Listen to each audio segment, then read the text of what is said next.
언약을 이스라엘 백성들이 이스라엘 백성들이 광야에서 시내 광야에서 신명기 28장을 중심으로 해서 신에서는 언약을 받잖아요. 신에서는 거기 두 가지 언약이 나오죠. 축복의 산이 어떤 산이죠? 그리심산. 거기서 축복을 선언하는 축복의 언약의 말씀이 나오고 또 저주를 선포한 산이 어디였죠? 에발산이죠. 서로 마주편에 있는 산이에요. 거기 이스라엘 백성을 둘로 나눠서 이제 모세가 하나님의 언약의 말씀을 순종할 때 들어가도 복을 받고 나가도 복을 받고 너희 떡강주리가 복을 받을 것이요 하면 저쪽에서 이제 그리심산에서 아멘 하고 화답하고 또 이쪽에서 이제 하나님의 언약의 말씀을 불순종할 때 저주 너희가 들어가도 저주를 받고 나가도 저주를 받고 한쪽으로 왔다가 일곱 쪽 속으로 도망가리라 할 때 이 에발산에 섰던 사람 이스라엘 백성들이 아멘 하고 바로 그 언약을 깨었을 때, 언약이 깨졌을 때 누가 깨요? 인간이 그 언약을 깼을 때 하나님께 어떻게 다루시고 어떤 대가를 치르게 하시고 그리고 그 대가를 치를 때는 참 기가 막힌 아픔이 있고 비애가 있고 고통이 있지만 그러나 결국 그것을 통해서 뭐가 이루어져요? 하나님의 샬롬이 이루어져요. 하나님의 샬롬이. 그러니까 사랑하는 성도 여러분, 우리 그리스도 안에서 우리에게 물론 우리가 언약을 깨서는 안 되죠. 요즘 요한일서에서도 우리가 말씀을 나누잖아요. 죄를 범하지 않게 하려 함이라. 그런데 우리가 또 죄를 짓잖아요. 연약해서 또 유혹에 넘어가서. 그럴 때도 희망 있는 것은 우리에게 대언자가 있단 말이죠. 변호인이 있단 말이죠. 하나님께서 바로 이제 언약을 깬 그 대가가 참으로 무섭고 고통스럽지만 그렇게 언약을 깼을 때 하나님의 그 징계와 채찍을 내린 하나님의 마음은 또 편하겠어요. 잘못한 아들을 할 수 없이 징계하시고 채찍질하시는 아버지의 마음은 또 얼마나 아프겠어요. 이걸 통해서 뭐예요? 결국은 하나님의 샬롬이 이루어져요. 샬롬. 결국 하나님의 가장 궁극적인 목적이 뭐예요? 샬롬이에요. 샬롬. 조금 더 부족하면 완전한 행복의 상태. 이 하나님의 궁극적인 목적이 하나님 반드시 그걸 이루신다는 거예요. 그러니까 이걸 여러분에게 여러분 개인에게 적용하시고 우리가 그리스도 안에 있으면 여러분에게 지금 어떠한 언약을 어김으로 인해서 어떤 아픔이 있다 할지라도 어떤 고통이 있다 할지라도 결국은 이걸 통해서 뭐예요? 우리를 회복하시는 하나님의 샬롬을 이루시는 하나님의 그 샬롬의 손길을 바라보고 인내하고 승리하시란 말이에요. 궁극적으로 우리는 승리할 수밖에 없는 자예요. 언제나 희망을 붙잡으시라고요. 언제나 희망의 하나를 붙잡고 어떠한 상황 가운데서도 거기서 무너지지 마시고 절망하지 마시고 그런 메시지를 오늘 생각하면서 더 구체적으로 오늘 말씀 가운데 21장 인간의 죄와 하나님의 샬롬 이런 제목으로 생각하겠습니다. 특별히 이제 세 가지의 중대한 하나님의 징계 채찍이 있을 이스라엘 백성 가운데 언약 백성 언약을 깰 때 첫째가 뭐예요? 오늘 나오는 기근이에요. 기근. 그 다음에 두 번째가 뭐였죠? 전염병, 코로나 팬데믹, 전염병. 세 번째가 뭐지요? 전쟁. 지금 뭐예요? 우크라이나 러시아 전쟁이죠. 이 세 가지는 그냥 그냥 일하는 것이 아니라 왜 이런 일이 일어났을까? 여러 가지 정치적이고 외교적이고 경제적인 거 다 따지기 전에 근본적으로 뭐예요? 근본적으로 이 모든 것이 바로 하나님의 행하에 언약을 깼을 때, 불순종했을 때, 인간의 죄 때문에 인간의 죄로 인해 하나님의 샬롬이 깨진 상태가 기근으로 나타나고 전염병으로 나타나고 그리고 전쟁으로 나타나는 그걸 보여주는 거죠. 그렇습니다. 바로 이스라엘 백성들이 언약을 깨고 이제 오늘 1절에 보니까 이렇게 말씀이 시작되고 있습니다. 다윗의 시대에 해를 거듭하여 3년 기근이 있으므로 해를 거듭하여 3년 기근이라는 것은 3년 계속해서 기근이 있었다는 거예요. 이건 굉장한 기근이에요. 이거는요. 엘리야 시대에 몇 년 동안 비가 안 왔어요? 3년 6개월. 3년. 이건 엄청난 재앙이죠. 엄청난 재앙이 지금 다윗 왕국에 임했다는 거예요. 이걸 가지고 이 무신론자들이라든가 또 여러 가지 이 세속적인 근대주의자들 또 이런 자연주의자들 이런 사람들 이런 자들은 말이죠. 하나님 없이 무슨 어떤 다른 요소를 찾아 정치적이고 외교적이고 경제적이고 자연 현상 북태평 고기압이 어떻게 저쩌고 됐다 해가지고 그런 게 아니에요. 그게 아니에요. 인간의 행동과 인간의 죄와 하나님의 그 법이 상호작용하는 우리 한번 성경을 한번 찾아볼까요? 이사야 45장 7절 화면에 올려주시고 이사야 45장 7절 다 같이 읽겠습니다. 시작.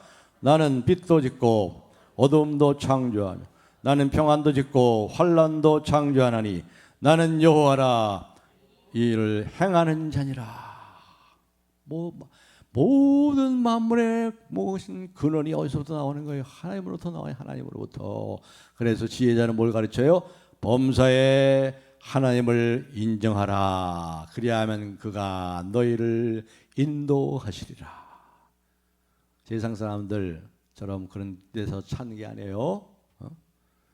여기 이 다윗은 이것을 알았어요. 다윗은 이것을 알았어요. 다윗 시대, 더구나 다윗 시대 3년 연속해서 기근이 있었어요. 그런데 이 기근이 어느 다윗의 왕조 어느 시대에 일어나는지에 대해서는 밝히지 않고 있습니다. 분명하지 않고 있습니다. 성경은 그래서 우리가 뭘 알 수 있어요? 모든 성경이 다 그래요. 특별히 복음서도 그렇고 여기 역사서도 그렇고 항상 연대순 시간순으로 기록되지 않았다는 것을 기억하셔야 됩니다. 절대로 시간 순서대로 연대순으로 기록되지 않습니다. 다시 말하면 어떤 중요한 메시지, 동질의 메시지를 중심으로 해서 그 사건들이 기록됐다는 거예요. 그 가운데서 하나님 어떻게 일하시는가? 오늘 하나님께서 인간의 죄에 대해서 언약을 깨뜨린 인간의 죄에 대해서 어떻게 일하시고 마침내 어떻게 하나님의 샬롬을 이루시는가 하는 것에 대해서 그 중대한 메시지를 전하기 위해서 19장에서 그러한 동일한 메시지를 우리가 살펴봤잖아요. 인간 군상 다윗 주변에 많은 인간 군상들이 막 자기 나름대로 어떻게 해보려고 하지만 그러나 결국 어떻게 돼? 하나님의 왕국은 다윗 왕국은 든든히 서가더라. 인간 군상들이 모여서 인간의 추한 모습, 인간의 모략, 인간의 모함들 배신하고 말이죠. 시기에 질투하는 이런 모습 속에서 그런 아무리 인간들이 이런 군상이 있었더라도 하나님께서는 그 인간의 모든 활동 안에서 그 활동을 초월해서서 하나님의 왕국은 든든히 세워져 간다. 하나님 이렇게 일하신다는 걸 말씀했고 20장에 있죠? 지난 금요일 시간에는 다윗 왕국에 대한 반역 세발하는 이 불량배, 이 적그리스도 말이죠. 이 불량배가 나타나가지고 반역을 했죠.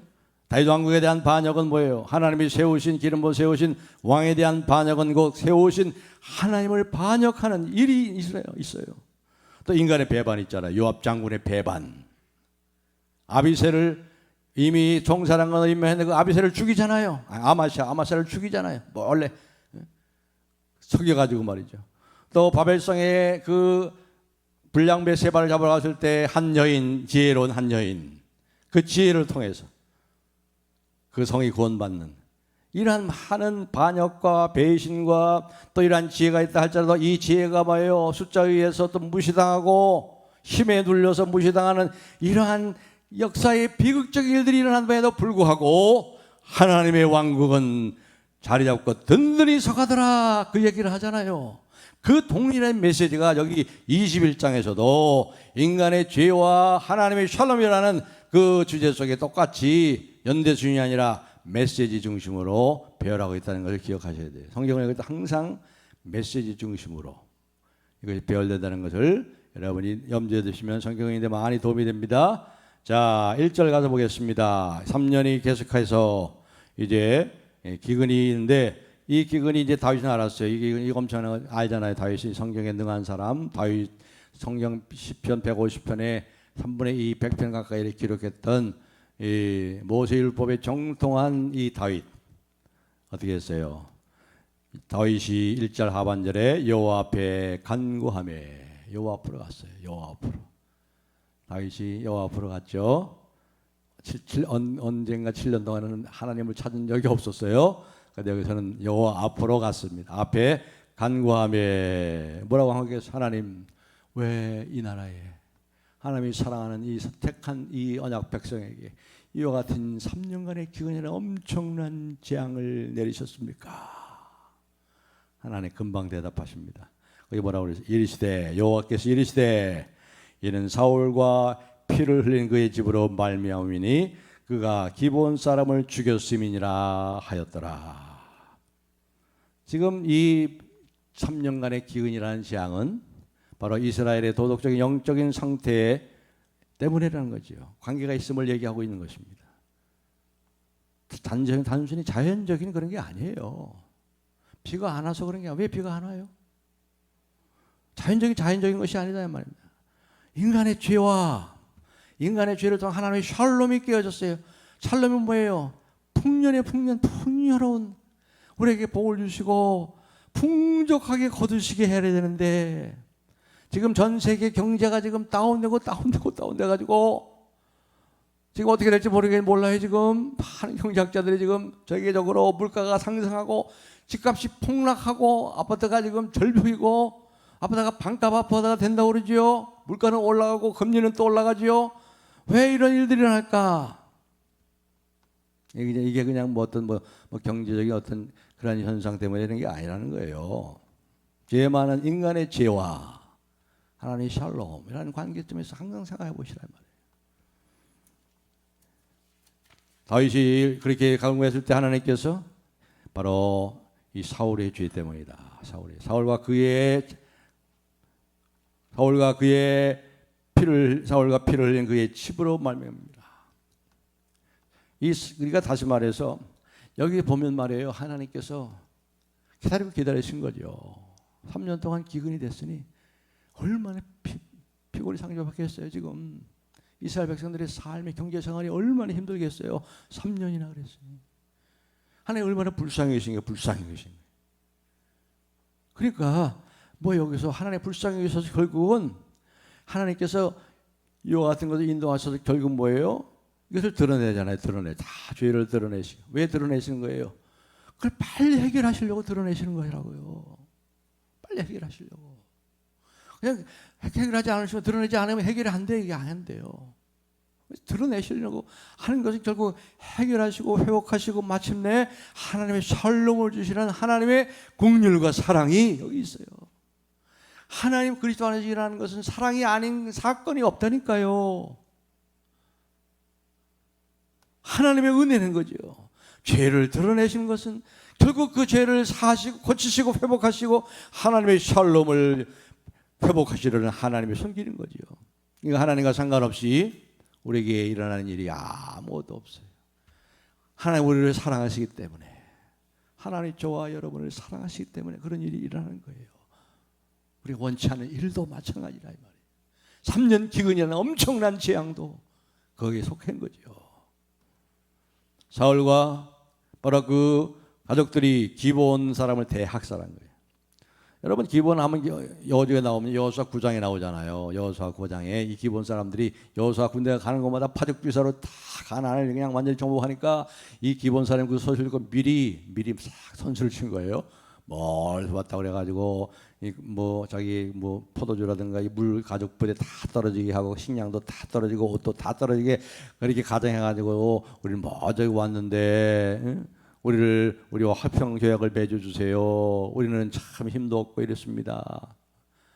근데 이게 속임수에 넘어갔잖아요. 여호수아가 하나님께 묻지 않았어. 그때도 여호수아가 아주 큰 실수를 한 거예요. 여호와께 묻지 않았다고 그랬어요. 이 엄청난 문제를 놓고 묻지 않았어요. 여러분 물으세요. 하나님 대답하셔요. 하나님 반드시 그 문제에 대해서 대답하신다고, 응답하신다고. 근데 묻지 않았어요. 여호수아가 그냥 회친 조약을 맺었거든. 회친 조약을 맺으면서 입당 하나님의 언약 안에서 화친 조약을 맺으면 그것은 어떻게 돼요? 속았지만 어떻게 돼요? 그 언약으로 맺은 맹세를 지켜야 돼요. 안 지키면 어떻게 되는 거예요? 두 번 죄 짓는 거지. 속아서 언약 맺은 것을 잘못된 거죠. 그런데 그것도 못하고 거기서 또 이 언약을 깨고 그 사람들을 다 죽여버리면 어떻게 돼요? 두 번 죄를 짓는 거죠. 그래서 시편 15편 4절 이렇게 말씀하죠. 마음에 서운한 것은, 약속하고 하나님 앞에 맹세한 것은 해로울지라도 변하지 아니하며. 이게 하나님이 기뻐하시는 사람이에요. 다행히 여호수아 군대가 그때 한 번 죄를 지었지 두 번 다시 죄를 짓지 않았다는 것입니다. 맹세를 지켰어요. 근데 사울 때 와가지고 이 사람들을 다 진멸했어요. 다 죽여버렸어. 그 언약은 계속돼야 되거든요. 계속돼야 된단 말이에요. 그때만 하는 게 아니에요. 그 후손이 거기서 물기는 자가 되고 나무 패는 자로 그 이스라엘 공동체 속에 들어왔으면 그 같은 백성으로 해가지고 그들과 언약을 계속 지켜야 되는데 어떻게 했어요? 이 기본사를 멸하고 했습니다. 뭐라고? 왜 멸하고 했는지 아세요? 여기 보니까 이리 말하는 나왔습니다. 2절 보세요. 기본 사람 중에서 남은 기본 사람은 이스라엘 족속이 아니요 그들은 아모리 사람 중에서 남은 자라. 이스라엘 족속이 전에 여호수아 때지요. 그들에게 맹세했거늘 사울이 이스라엘과 유다 족속을 위하여 열심히 있으므로 그들을 죽이고자 하였더라. 여기 보세요. 왜 죽였어요? 이스라엘과 유다 족속을 위해서 열심히 있었어요. 자기 민족을 위한 열심. 뭐가 없는 거예요? 뭐가 없어요? 하나님에 대한 열심이 없이 자기 민족에 대한 열심이 있을 수 있어요. 굉장히 중요한 사실이에요. 여러분이 교회를 사랑하고 하나님을 사랑하지만 어떨 때는 이것이 하나님의 뜻이 아닌데도 교회를 위해서 하나님 뜻을 저버리고 교회를 위한 열심을 가지고 하나님의 뜻을 거역할 수 있다는 거예요. 지금 그렇게 하고 있잖아. 지금 하고 있죠. 조심해야 돼요. 이스라엘과 유다를 위한 열심으로 하나님을 위한 열심을 가져야죠. 교회를 위한 열심이 아니에요. 교회는 어떤 면에서 잘못할 수 있어요. 눈에 보이는 교회, 비지블 처치는 불완전해요. 눈에 보이지 않는 교회가 완전한 거죠. 눈에 보이는 교회 안에는 진정한 그리스도 안에 없는 사람도 있어요. 사단마귀에 속한 사람도 있는 거예요. 그렇기 때문에 교회를 위한 열심이 아니라 하나님의 열심을 위한 열심을 가져야죠. 항상 같은 속에 있는 게 아니에요.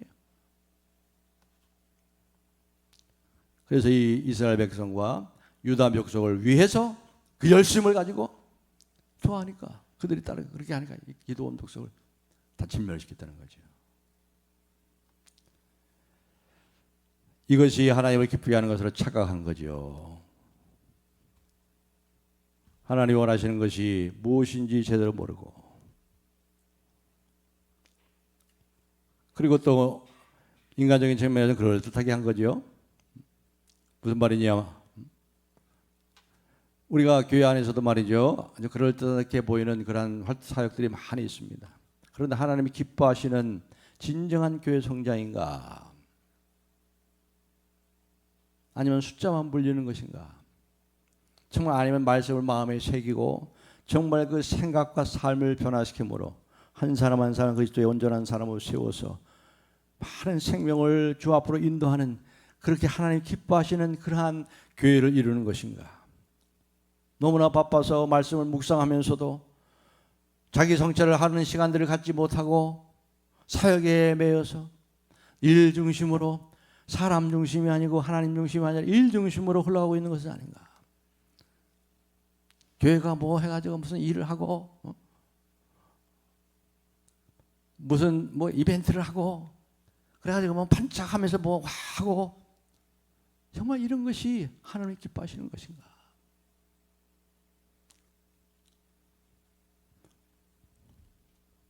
교회가 하나님보다 더 앞서서는 안 되죠. 그렇기 때문에 우리 하나님의 뜻을 잘 분별할 수 있도록 말씀 앞에서 조용히 하나님의 뜻을 듣고 그런 연습을 할 수 있는 하나님의 중심에서, 이게 필요한 거죠. 이게 필요. 그리고 또 하나 여기서 생각하는 것은요, 세월이 약이겠죠. 이런 속담이고 이런 노래까지 있는데, 세월이 지나면 다 해결됩니까? 시간이 해결해 줍니까? 그 또한 지나가리라. 그게 해결됩니까? 천만에요. 안 그렇습니다. 천만에요. 이 세월은 회개를 대신할 수 없습니다. 시간은 우리의 삶을 변화시킬 수 없습니다. 시간이 지나면 사람들이 과거의 죄를 잊어버리고 더 이상 비난하지 않다 할지라도 하나님은 잊지 않으시잖아요. 그래서 요 시대가, 요와 수아 시대가 언젠데 지금 수백 년의 세월이 흐른 거예요. 지금 잊지 않으신 거예요. 결코 하나님께서는 죄를 잊지 않으신다. 내 죄가 결국 너를 찾게 말리라. 그렇게 말씀했습니다. 하나님이 얼마나 죄를 싫어하시는지, 얼마나 하나님께서 죄를 무겁게 다루시는지. 그들은 이 대학살 사건을 잊어버리고 있었습니다. 그리고 이 기브온 사람들은 그걸 가지고 하나님께 아마 한 맺힌 기도를 했을 거예요. 누군가 그것을 위해서 한 맺힌 기도를 했을 때 그 기도가 땅에 떨어지겠어요? 가난한 자의, 원한 맺힌 자의 한 맺힌 기도, 얼마 동안은 순조롭게 진행되고 용케 지나가는 것처럼 보입니다. 진정되는 것처럼 느껴지지요? 그러나 하나님의 관점에서 보면 아무것도 진정된 것이 아닙니다. 하나님의 관점에서는 지나가는 것이 아닙니다. 하나님의 공의는 제한이 없습니다. 하나님께서 마침내 이 세상을 심판하실 것입니다. 누구도 억울하다고 얘기하지 않았어요. 하나님께서 직접 이 사건을 다시 가져오신 것입니다. 다시 여신 것입니다. 정의의 하나님께서 세월이 흘러가도 우리 기억 속에서 심해져 갈지라도 진실을 꼭 밝히신다 이 말이죠. 기근을 통해서 3년간의 기근을 통해서 그 사건을 다시 끄집어내셨습니다. 그런 하나님이십니다. 또 기브온 사람들의 한 맺힌 기도를 풀어주시기 위해서 그들에게 갔습니다. 다윗을 통해서 그들에게 말씀하지요. 다윗이 그들에게 물었습니다. 3절에 내가 어떻게 속죄하여야 너희가 여호와의 기업을 위하여 복을 빌겠느냐. 어떻게 해주면 좋겠냐고 다윗이 그들 기브온 사람들이 묻습니다. 그러니까 그들이 뭐예요? 우리를 학살하고 우리를 모해한 사람의 자손 7을 우리에게 내어주십시오. 그러면 우리를 그 사람을 목에 매달겠습니다. 아주 이상하고 기분 나쁜 그러한 요청이라고 할 수 있죠. 왜냐하면 무고한 자, 사실상 다윗의 후손이지만 지금 살아있는 것은 이 직접 관여는 하지 않았잖아요. 근데 7명의 그 자손을 무고한 자를 말이죠, 처형할 수 있도록 그들을 내달라는 거예요. 그렇기 때문에 우리는 이것을 그 당시에 문화적인 관습에 비춰서 잘 이해해야 되겠죠. 그렇지 않으면 우리가 사람이 이거 오해하게 됩니다. 하나님께 비난의 화살을 돌려가지고 아무 잘못 없는 후손에게 그렇게 하느냐. 하나님 자신도 그 시대의 그 문화적인 관습에 제약을 받으시고 계시냐 하면서 하나님을 비난하는 화살을 하나님께 돌릴 수가 있기 때문에 우리가 이 문제를 잘 보아야 됩니다. 이 문제에 대해서 중요한 게 뭐냐면 여기 보시면 여기 여호와의 기업으로서 축복을 누리기 위해서 뭐가 해결돼야 되는 거예요? 언약을 깬 죄가 해결돼야 되는 거예요. 죄가. 그러니까 죄로 말미암아, 언약을 깬 죄로 말미암아 신명기 28장을 잘 보시면 1절부터 15절까지가 뭐죠? 축복의 선이에요. 축복. 너희가 내 말을 듣고 순종하면 들어가도 복을 받고 나가도 복을 받고 너희를 친 전들이 왔다가 7길로 도망을 것이다. 너희 떡반죽을 차고 넘칠 것이다. 이런 축복의 언약이 15절이 나와요. 그리고 16절부터 마지막 68절까지 무려 53절이 뭐가 나와요? 저주의 언약이 나와요. 그 3배가 더 많아요. 3배가. 저주의 언약이 더 많아요. 그만큼 뭐래요? 우리 인생들이 인간이 죄가 언약을 깨기 쉬운 인간들이 죄를 범하기가 쉽다는 것을 하나님이 아신 거죠. 그러니까 또 그렇게 많이 얘기하신 거잖아요. 죄의 문제가 해결돼야 됩니다. 언약을 깬 죄. 그렇지 않으면 이스라엘 가운데 거하시는 하나님의 이 거룩한 진노를 피할 길이 없고 하나님의 그 샬롬을 누릴 수가 없는 거죠. 그래서 여기 보면은 잘 보시면 참 여기 의미심장한 중요한 말씀들이 나오잖아요. 여기 6절에 보니까 그들이 뭐라고 했어요? 6절 자손 7사람 우리에게 내주셔서 여호와께서 택하신 사울의 고을 기브아에서 우리가 그들을 여호와 앞에서 목매어 달겠나이다. 여호와 앞에서 그랬어요. 그다음에 7절 그러나 다윗과 사울의 아들 요나단 사이에서 서로 여호와를 두고 맹세한 것이 있으므로 왕이 사울의 손자 요나단의 아들 무비보셋은 아끼고 여호와 앞에서란 말이에요. 여호와 앞에서. 다시 말해서 여호와 앞에서란 말이 뭐래요? 이스라엘과 이 기브온이 여호수아 당시 때 그 죄악을 여호와 앞에서 맺었잖아요. 이런 합법적인 성격과 이 사울 자손의 처형에 대한 이 사법적인 특징을 분명히 한 거지요. 그리고 특별히 민수기 35장 33절 제가 한번 읽어보겠습니다. 거기 무슨 말씀이 나오냐면 이런 말씀이 나와요. 35장 민수기 35장 33절 너희는 너희가 거주하는 땅을 더럽히지 말라. 피는 땅을 더럽히나니 피 흘림을 받은 땅은 그 피를 흘리게 한 자의 피가 아니면 속함을 받을 수 없느니라. 이게 분명히 모세율법에 나오거든요. 민수기 35장 33절. 그러니까 이 거룩한 이스라엘 땅을 더럽힌 자가 누구예요? 사울의 후손인 거예요. 사울이. 그러니까 그 사울과 이미 수백 년 전의 얘기인데 그 피를 흘린 사람들은 이미 다 세상을 떠났죠. 그렇기 때문에 그 피를 흘린 땅은 그 피를 흘리게 만든 사람들의 피를 통해서만이 거룩해지기 때문에 결국 그 아주 가문의 후손 가운데서 이 피를 흘려야 이외에는 방법이 없단 말이에요. 방법이. 그래서 그런 거예요. 그래서 우리나라는 조선은 삼족을 멸하고 막 그냥 참 너무 무지막지하고 참 악나고 잔인하죠. 그저가 아니죠. 이건 7명만.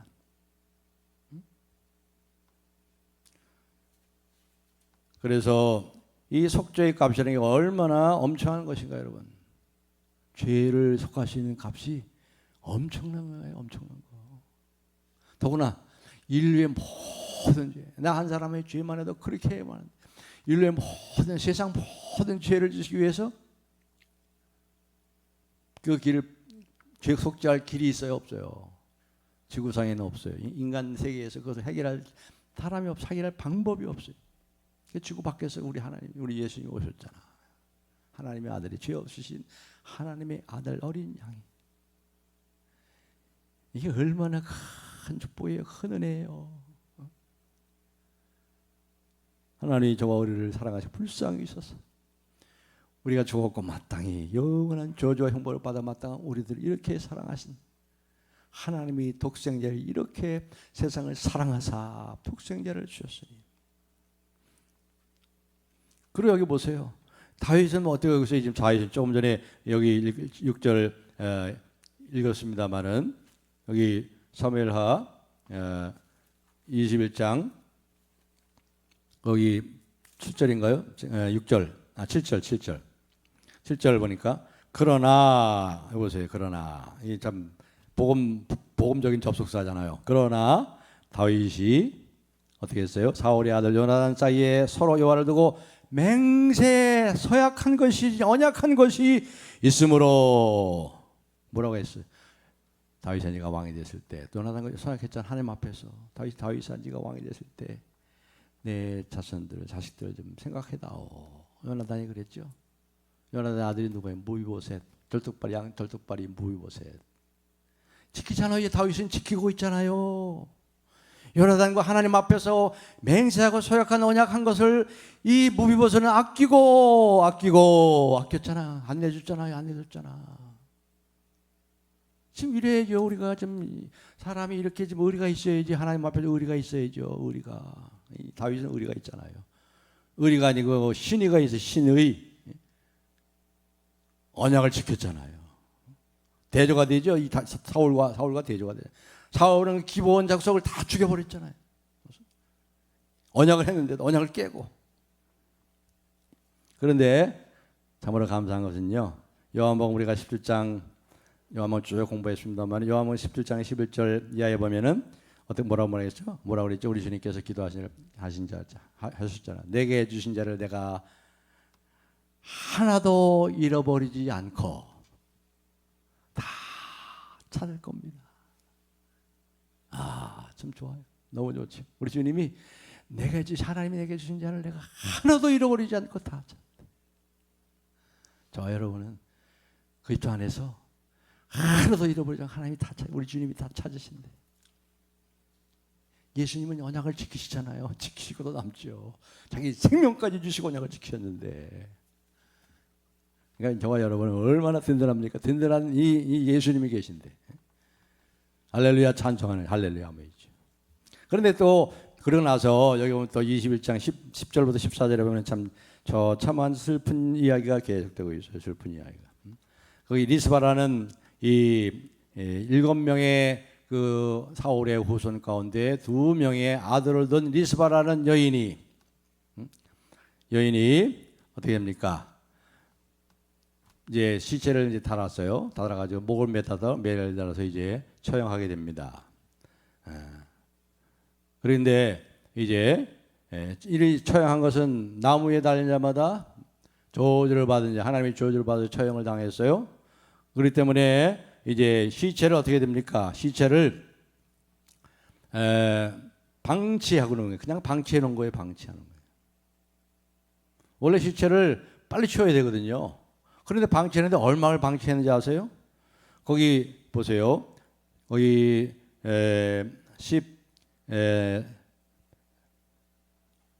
14절에 보니까 14절에 11절 거기 보니까 10절입니다. 10절. 아야의 딸 리스바가 굵은 배를 가져다가 자기를 위하여 바위 위에 펴고 곡식 빼기 시작할 때부터 하늘에서 비가 사체에 쏟아지기까지 그 시체의 낮에는 공중의 새가 앉지 못하게 하고 밤에는 들짐승이 범하지 못하게 한지라. 이게 시간이 얼마나 되는지 아세요? 곡식 빼기 시작할 때부터 하늘에서 비가 사체에 쏟아지기까지. 이게 일반적으로 보면은요 추수기에 4월에 보리 추수를 하잖아요. 보리 추수. 추수기가 바로 4월이에요. 4월 추수기. 그리고 비가 다시 올 때까지는 이제 우기가 10월 달에 시작되거든요. 그러니까 몇 개월 동안이에요. 거의 7개월 동안을 지금 이렇게 하고 있는 거예요. 이 여자가 7개월 동안을 낮밤 가리지 않고 독수리가 와서 그 사체를 뜯어먹지 못하다. 그러니까 7개월 동안을 방치하고 있는 거예요. 지금 7개월 동안 이 여인이 비가 오면 비를 맞으면서 옷을 막 가서 질승지 뭐 밤낮으로 말이에요. 밤낮으로. 옛날에 뭐 3년상을 했잖아요. 우리는 3년상 부모가 죽으면 3년상을 했는데 옆에 초막을 짓고 했는데 이 여자는 한 7개월 동안 말이죠. 지금 그렇게 하고 있습니다. 지금 참 끔찍하고 참 비참한 섬뜩한 보기가 보면 아름답지 않은 그런 처절한 일이 여기 시작되고 있죠. 이 철화 작업이 7개월 동안 24시간 철화 작업하면서 내쫓고 있는 거예요. 사체를 짐승들이 와서 날중지마다 먹지 못하도록. 다시 말하면 이것은 결국 뭡니까? 이미 사울 가문에 저지른 죄를 다 한탄하고 그 시신이 적당한 곳에 묻히기까지 통곡하고 있는 여인.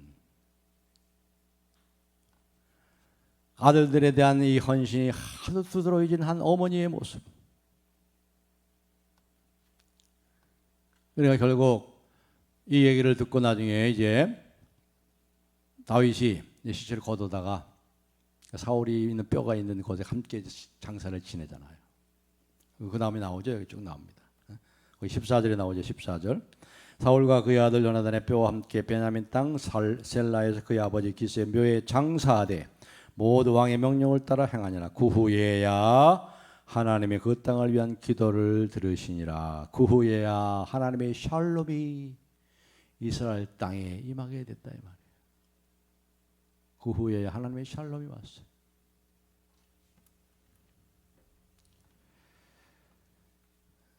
이제 시간이 되어 말씀을 맺겠습니다. 자, 우리가 이걸 보면서 이제 우리의 시선을 골고다로 가요. 골고다. 하나님의 아들 예수님, 이 골고다의 십자가의 사건보다 더 엄청난 사건이 없는 거예요. 바울이 얘기했듯이 내가 예수 그리스도와 그의 십자가에 죽으신 것 외에는 아무것도 알지 아니하기로 작정하였노라. 저와 여러분이 언약을 깼어요. 하나님의 명령을 거절하고 하나님을 반역하고 배반했어. 이렇게 우리가 마땅히 죽어야 돼. 그 아들 예수님이 이 땅에 오셔서 우리의 죄를 다 지시고 하나님의 샬롬을 이뤘어요. 그래서 여기 이제 보면 마지막으로 보시면요, 이 21장 어떻게 끝나는지 아세요? 15절부터 22절을 쭉 보시면 여기 17절 먼저 봅시다. 17절. 수르의 아들 아비새가 다윗을 도와 그 블레셋 사람을 쳐 죽이니 이때에 다윗의 추종달이 그에게 맹세하여 이르되 왕은 다시 우리와 함께 전장에 나가지 마옵소서. 이스라엘의 등불이 꺼지지 않게 하옵소서. 이스라엘의 등불이 꺼지지 않게 하소서 하면서 막 하나님이 세우신 기름 세우신 다윗 왕국이 이제 등불이 꺼지지 않도록 하나님께서 지켜보하시고 근근히 세워가시고 계시다 하는 것을 보여주잖아요. 지금 여기 보여주잖아요. 그 다음에 또 보세요. 18절부터 마지막 22절 어떻게 끝납니까? 이 블레셋 사람과 고벳 전쟁할 때 이제 이스라엘의 후사 사람 10개가 거인의 아들 중 사울 죽이고 또 29절에는 골리앗의 라우마를 죽였어요. 가드 사람 골리앗의 아들 거인을 죽였어요. 근데 그 자리에 창자는 배틀차 같았습니다. 또 뭡니까? 거인족의 소생이라 20절 하반절에 거인족의 소생인데 다 죽었어요. 다 멸망합니다. 다윗의 부하들에 의해서. 또 21절 그 이스라엘 능욕함으로 다윗이 형 삼마의 아들 요나단의 그를 죽이니라. 이 네 사람은 가드의 거인족의 소생이 다윗의 손과 그의 부하들의 손에 다 넘어졌더라. 하나님의 왕국은 다윗의 왕국은 이제 어떠한 것에도 흔들림 없이 든든히 세워자고 하나님의 진정한 샬롬이 이루어지잖아요. 샬롬이 이루어지죠. 바로 이게 21장에 하는 메시지인 거예요. 그렇습니다. 우리가 오늘 이 말씀을 통해서 참 우리는 감사할 것밖에 없어요. 인간의 죄와 하나님의 샬롬. 인간은 죄를 통해서 마땅히 저주받아야 되는데 하나님께서 우리를 회복하시려고 손을 대시고 언약을 치른 대가를 치르게 하시고 그렇다고 뭐 이 사람들이 지옥 가는 거 아니에요. 몸에다 들어갔다고 이 사람 몸에다 처형된 사람 지옥 간 거 그런 거 아니에요. 성경 그런 얘기 안 해요. 아마 다 천국에서 다 만날 거예요. 중요한 것은 바로 거기서 우리가 지금 아셨죠? 이 메시지. 골고다를 우리가 생각하시고 바라보시고 인간의 죄에 대한 하나님의 샬롬을 이루시는 하나님, 다윗의 등불이 영원히 꺼지지 않게 하리라. 그리고 블레셋의 모든 그 거인들 독속들이 다 죽였더라. 죽였더라. 다 이렇게 하나님께서 완전히 제거하시고 진정한 하나님의 샬롬을 이루시는 하나님의 손길을 여기서 보잖아요.